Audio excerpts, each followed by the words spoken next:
New Year's Eve, supposed to be all fireworks and champagne, right? For me, it started with hope and ended with my stomach turning inside out. I had this whole thing planned. I left work early, grabbed a bouquet of white daisies, the same kind from our wedding. I was feeling sentimental, maybe even a little smug. My wife was going to be floored. But as I opened the door, something was off immediately.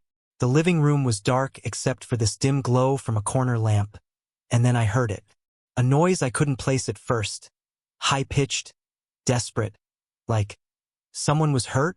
I stepped in, calling out, "Babe, you okay?" Nothing could have prepared me for what I saw. There she was, front and center, my wife.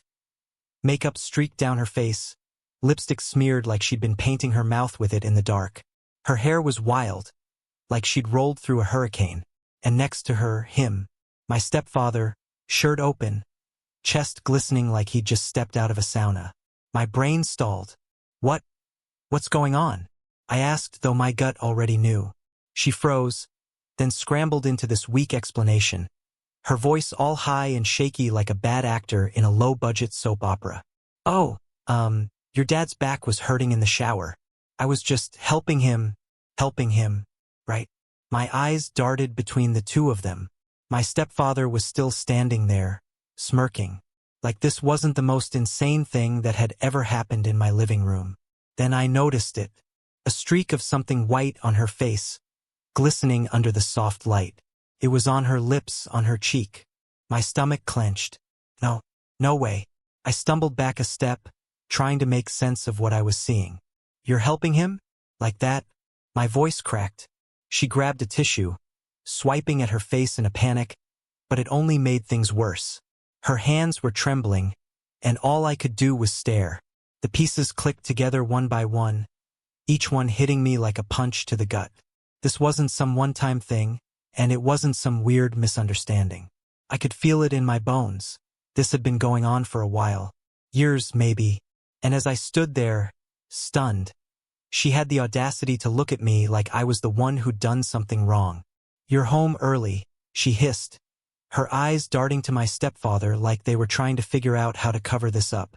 But there was no covering this. There was no way to unsee the red collar sitting on the side table or the leash hanging off the back of the chair. My world wasn't just falling apart. It was burning down, fast and brutal. And they were the ones holding the matches. Christmas was supposed to be a time of joy, but in our house, it was a stage for my stepfather's antics and his twisted sense of fun. That year, he decided to play Santa, and of course, it wasn't for the kids. He walked into the living room wearing a cheap red suit, the buttons struggling to hold against his belly. The beard was crooked, and he carried a sack filled with random junk from who knows where. Everyone chuckled nervously, unsure of what was coming next. I knew better. When he got that glint in his eye, it was never good. He scanned the room, and then his gaze landed on my mom. "Come on, sweetie," he said, grinning as he patted his knee. "Santa's got a special seat just for you." Mom hesitated. She always hesitated, but it never made a difference. With the whole family watching, she walked over and perched on his lap, as stiff as a mannequin. His arm went around her waist, pulling her close, almost possessively. "Sing me a little Christmas song," he said, his voice loud and syrupy. "Come on, make it sweet for Santa." Her cheeks turned bright red, and she looked like she wanted to disappear, but she started singing softly, her voice trembling. It was something about jingle bells, but the words barely made it out because she was so nervous. Meanwhile, his hands weren't exactly behaving. One hand stayed on her waist, but the other started wandering. First, it rested on her knee, but then it slid up her thigh, slow and deliberate. His fingers danced along the edge of her skirt, almost as if he wanted everyone to notice. I sat nearby, caught in my own personal nightmare. He had me sitting on the floor by his feet, claiming I needed to help Santa relax, because he was tired from work. My job? To massage his legs. His disgusting, hairy legs, slick with sweat from whatever nonsense he'd been doing all day. "Don't stop now," he said, looking down at me with that smirk that made my skin crawl. "Santa's got a lot of work to do, And you're my little helper. I wanted to shove his leg away, to tell him to go to hell, but I didn't dare. The unspoken rule was clear. You didn't defy him. So, I kept rubbing his legs, my stomach churning with every touch, while my mom sat there, trapped and trembling. Her song faltered, and she tried to stand up, muttering something about checking on the turkey. But he held her down, his grip tightening as he chuckled. "Oh no, you're not done yet," he said, his voice dripping with mock sweetness. The room was filled with awkward laughter from the relatives. Nobody said a word. Nobody stepped in. They just sipped their drinks, pretending not to notice how wrong it all was. Mom's voice cracked, and she looked at me for a moment. Just a quick glance, but it said everything. She was begging for an escape, and all I could do was sit there, my hands trembling as I massaged, trying to block it all out. When she finally managed to get up, his laugh boomed across the room. "Guess Mrs. Claus has stage fright," he joked, slapping his knee like it was the funniest thing in the world. That Christmas wasn't special. It was just another day of him getting what he wanted, everyone else's feelings be damned. And no matter how hard I tried, I couldn't shake the memory of his smug grin, my mom's shaking hands, or the sick feeling in my chest as I sat there, too scared to say a word. It was one of many moments that taught me the truth about him. He didn't just demand control, he thrived on making us feel small, powerless. And somehow he always got away with it. It all started with daisies. There was something so simple, so unassuming about them. They weren't roses or orchids, the show-off flowers of the world. No, daisies were honest. They were hopeful. And maybe that's why she loved them so much. I met her at the smallest coffee shop in town, the kind of place where dreams felt big even if the space was tiny. She stood out, not because she was loud or flashy, but because of the way she seemed to glow with quiet confidence. She wore a simple dress with a daisy print, and the moment she smiled at me, I felt like someone had plucked me out of obscurity and planted me in a Katy Perry song. "You're the long shot," I thought, the lyrics swirling in my head. "The 1 in 7 billion. We started talking, and I told her about my dreams, my wild ideas that everyone else thought were crazy. She didn't laugh. She didn't tell me to stop chasing clouds.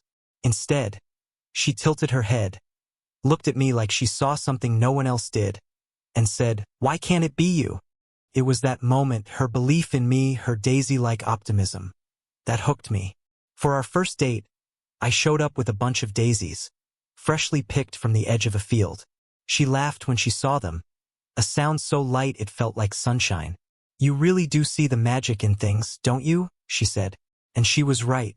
With her, everything felt magical, like life was bursting with possibilities.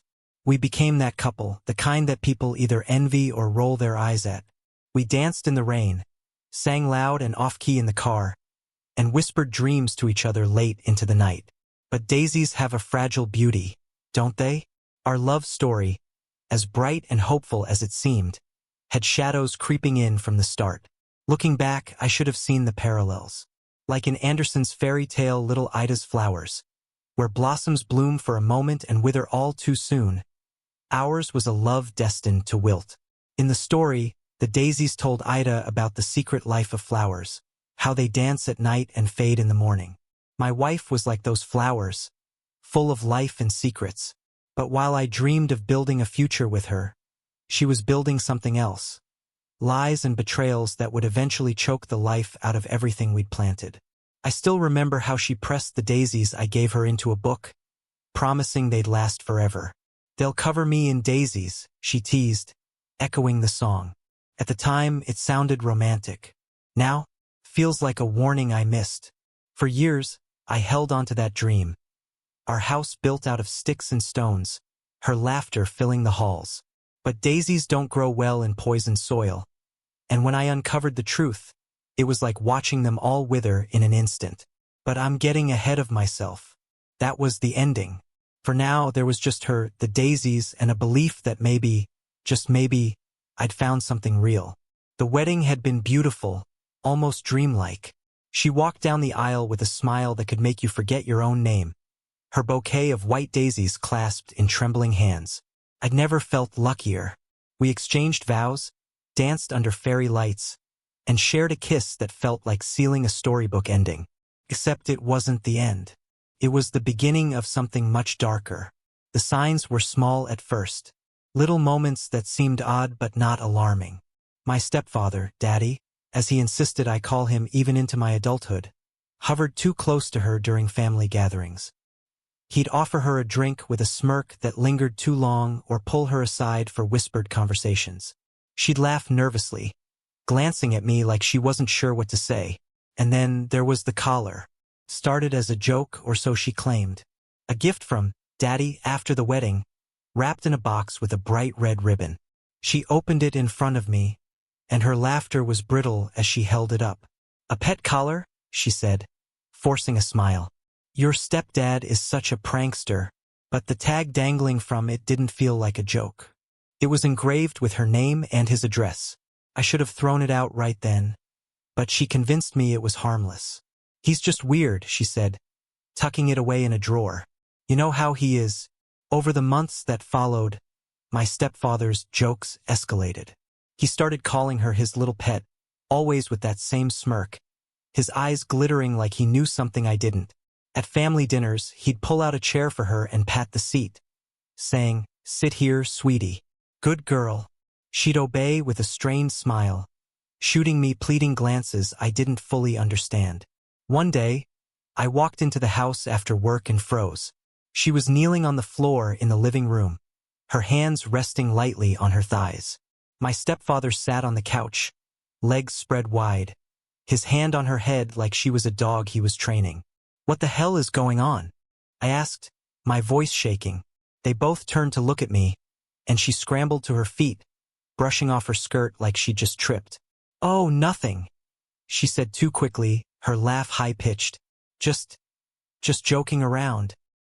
He leaned back, unbothered, a grin tugging at his lips. "Just teaching her a few tricks," he said casually, like it was the most normal thing in the world. My chest tightened, but I didn't press further. I told myself I was overreacting, that it was just another one of his twisted games. But deep down, I knew something wasn't right. It wasn't until much later that I found out the truth. That his training sessions didn't stop when I walked through the door. In fact, they'd started long before the wedding. While I was at work, while I was running errands, while I was planning our future together, he was molding her into something else entirely. And she let him, the leash hanging in the back of her closet. The way she suddenly started wearing skirts more often, even though she used to hate them. The barking noises that echoed through the house when they thought I wasn't home. It all made sense now. But at the time, I couldn't see it. I was blind, too caught up in the dream of our life together to notice the nightmare unfolding behind my back. I had married the woman I thought was my partner, my equal. Instead, she had become his pet. The first time the neighbors mentioned the barking, I laughed it off. "You must have heard our TV," I said, waving it away. "We leave it on sometimes." But the barking didn't stop. Every evening, like clockwork, muffled yips and whimpers echoed through the walls. At first, I thought maybe a stray had gotten into the yard. Then one night, I heard it up close, right outside our living room window. I opened the curtains to find nothing. No dog, no raccoon, just the stillness of the night. But when I turned around, my wife was standing in the middle of the room, her face flushed, her lips parted as if she'd been caught mid-act. "Was that you?" I asked, the question tumbling out before I could stop myself. Her laugh was sharp and awkward. "Don't be ridiculous," she said, brushing past me. Still, the barking grew louder over time. One evening, as I pulled into the driveway, I noticed the neighbors across the street standing on their porch, whispering. They nodded toward our house, their faces a mix of confusion and amusement. I waved, forcing a smile, but the pit in my stomach grew heavier. Then it happened. I came home early from work, something I'd started doing more often, driven by a nagging feeling I couldn't shake. As I turned the corner to our street, I saw them. My stepfather and my wife, in full view of the neighborhood. She was on her hands and knees, crawling across the front yard. A red collar glistened around her neck, the leash in his hand taut as he led her forward. She wasn't wearing shoes, and her skirt barely covered her thighs as she moved awkwardly, her head lowered. And then she barked. Not a fake, embarrassed little bark. No, this was a full-throated yelp, high-pitched and eager, like she was trying to mimic the real thing. My stepfather clapped his hands, grinning. "Good girl," he praised, his voice loud enough to carry across the street. I froze in the car, my knuckles whitening on the steering wheel. The neighbors were watching from their windows now, some with their phones raised, recording. One older woman stood on the sidewalk, her mouth agape. "Is that a joke?" I heard her mutter to someone next to her. It wasn't. As I sat there, too stunned to move, he crouched down beside her, petting her hair like she was an actual dog. She wagged her head, yipping again, her movements unnervingly enthusiastic. Then he reached into his pocket and pulled out something small. A treat? He held it up, and she opened her mouth, letting him place it on her tongue. "Sit," he commanded. She obeyed. The neighbors saw everything. When I finally got out of the car, the two of them froze. She scrambled to her feet, wiping her knees as if that would somehow erase what I just witnessed. My stepfather, unbothered as always, gave me a slow smile and said, "Oh, you're home early." My voice cracked when I spoke. "What the hell are you doing?" She opened her mouth to answer, but he cut her off. "Training," he said nonchalantly, as if this were the most normal thing in the world. "You should try it. She's a quick learner." The humiliation was written all over her face, but she didn't argue. She didn't defend herself. She just stood there, avoiding my eyes, her cheeks flushed and her chest rising and falling like she'd just run a mile. The barking, the collar, the leash, everything clicked in that moment. My wife wasn't just playing along. She had become the role he wanted her to play, and I had been too blind, too naive to see it until now. The neighbors never said a word to me directly, but the looks they gave me afterward told me everything I needed to know. They thought I was part of it. They thought we were all in on the game. But this wasn't a game. It was something far worse. The moment felt surreal, like I had stepped into a nightmare I couldn't escape. My stepfather leaned back, his voice cold and commanding. "Go ahead," he said. "Show him everything you've learned." Her hands trembled, but she moved with unsettling speed and precision, her actions deliberate and practiced. She reached for me, her movements almost automatic, and before I could react, she pulled at my waistband, lowering it in one swift motion. I froze, too stunned to respond. My body tensed as I processed what was happening, my mind spinning with disbelief. She didn't stop. Instead, she worked tirelessly, as though this was a routine she had rehearsed countless times. Her intensity, her focus. It was as if she was trying to prove something, to demonstrate how well she had been trained. My stepfather's presence loomed behind her like a shadow. He watched with twisted satisfaction, his smirk growing as he leaned forward slightly, taking in every detail of the scene. "Impressive, isn't she?" he remarked, his voice thick with mockery.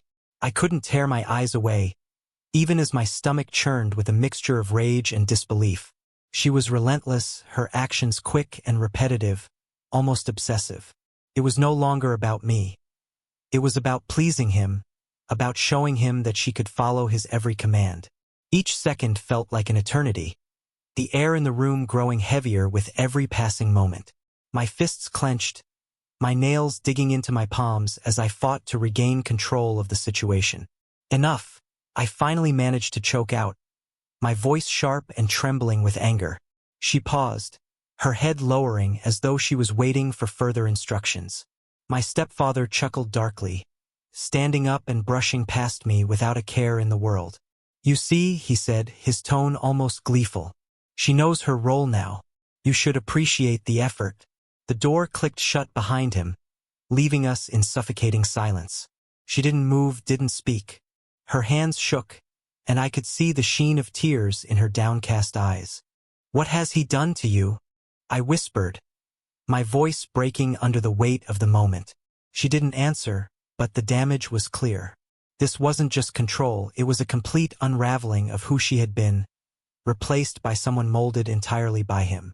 I could barely recognize her anymore, and the realization made my chest tighten with unbearable grief. The moment I walked out of that house, suitcase in hand, it felt like a chapter of my life had been ripped apart. Everything I had thought was stable, everything I had believed in, my marriage, my family, my dreams, was gone, shattered beyond repair. Filing for divorce felt inevitable.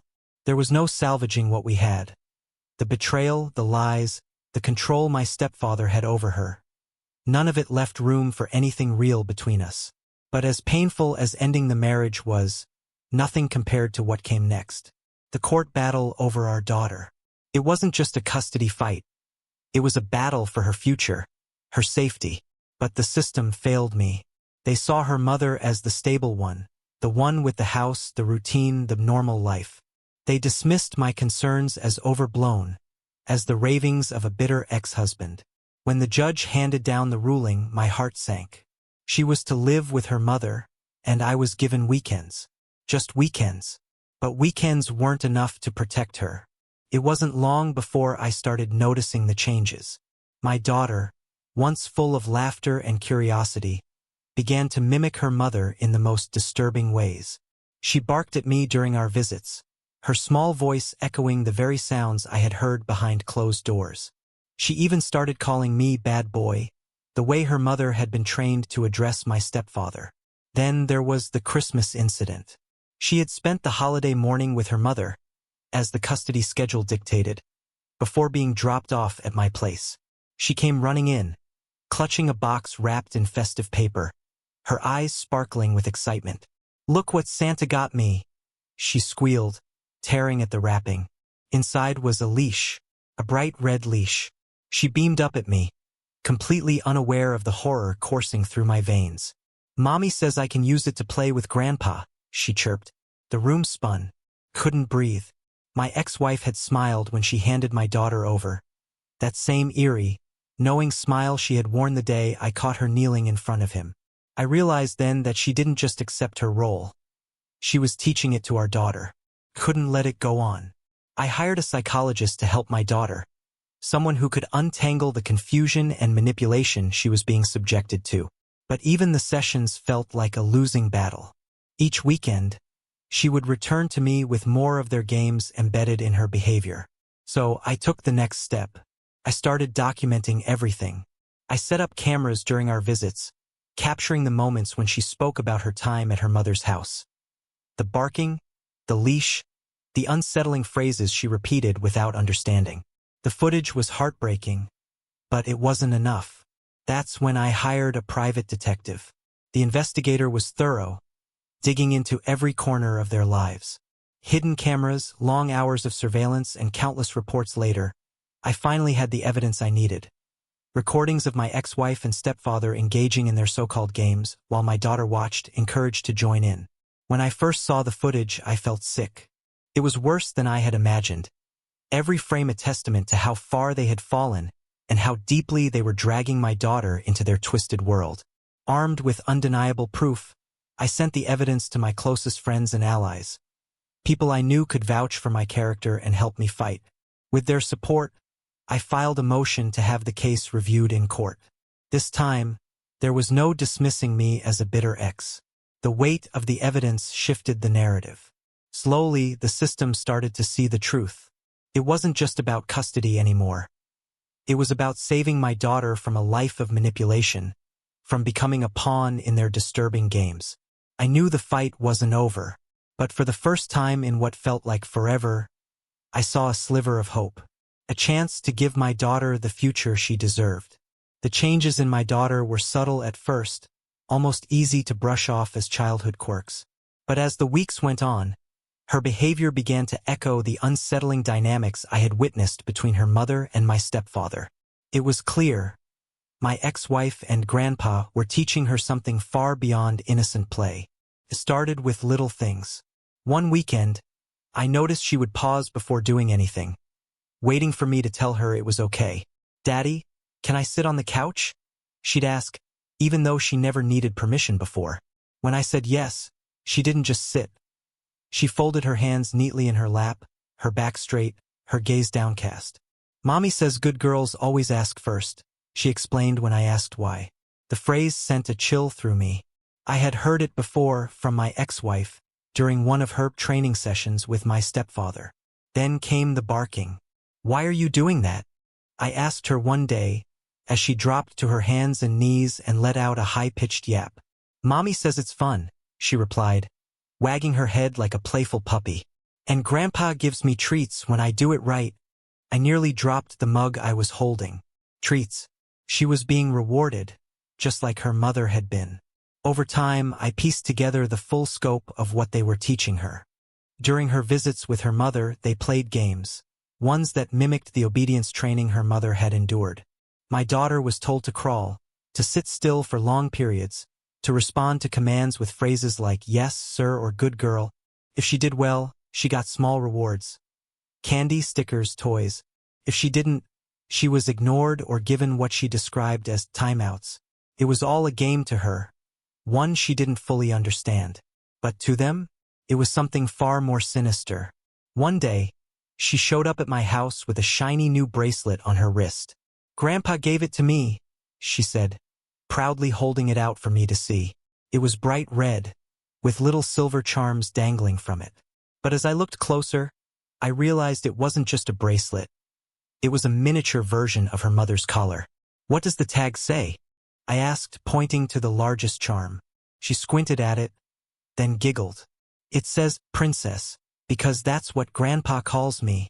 My stomach churned. It got worse. She started refusing to do things unless they were rules. "Mommy says I can't sit at the table until someone says, 'Come.'" She told me one night at dinner. "Sweetheart, you can sit wherever you want," I said gently. "No," she insisted, her voice rising. "That's bad. I didn't know how to handle it. How do you undo the damage of someone teaching your child to think of herself as less, to see obedience as the highest virtue?" The breaking point came when I found her in the backyard, a red ribbon tied loosely around her neck. She was crawling through the grass, barking softly as if afraid of being too loud. "What are you doing?" I asked, panic creeping into my voice. "Practicing," she said, sitting back on her heels. "Mommy says I need to be perfect before I can show you." "Show me what?" I demanded, my heart pounding. Her little face lit up. "How good I am at being a puppy."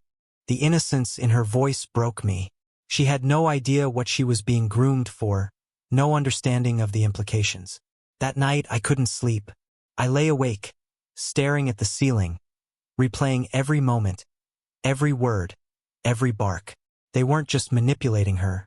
They were molding her, stripping away her individuality and replacing it with blind obedience. I knew I had to fight harder. For her future, for everything they were trying to steal from her. The stakes had never felt higher.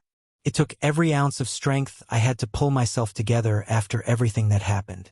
For months, I felt like I was just drifting, trying to make sense of a world that had turned upside down.